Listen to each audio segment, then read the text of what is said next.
Okay, we're recording. Oh, hi. Hi. So here we are in my studio.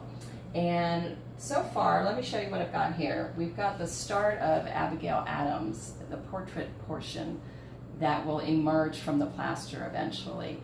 Prior to this, I had a line drawing that I put in for Abigail. And then I've gone in and done some major portion areas and just laid in the initial color for those. And right now I'm going to go in and start doing more detail work, and eventually she'll emerge into a little bit more form, a little more detail. And we're working off of, this is the point of reference, but I am going to take some artistic license with it a little bit. But this is a portrait of Abigail reading her letter from John. And that is an important part of the story, and because, as we said earlier, that's where we get a lot of our history about what really actually went down.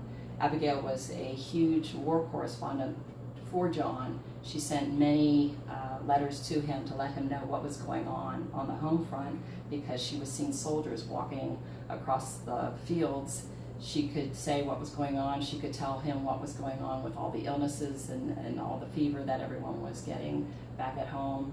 And so they really exchanged the point of view. He often went to Abigail and asked her advice on how certain things should be handled with the Congress, because he had such an abrasive personality that got him in trouble sometimes, and she could always give him some great advice on how to handle many situations. He really relied on her quite heavily for her expertise in just human relations. So I love this portrait, that it actually captures one of those letters, because they spent so many years and months apart that it was really all she had to go on back at home.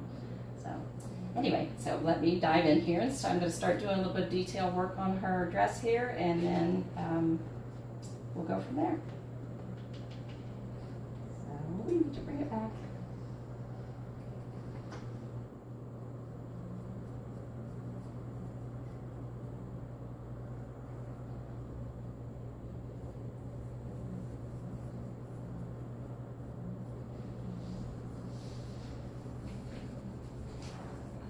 I think that's enough. Stop.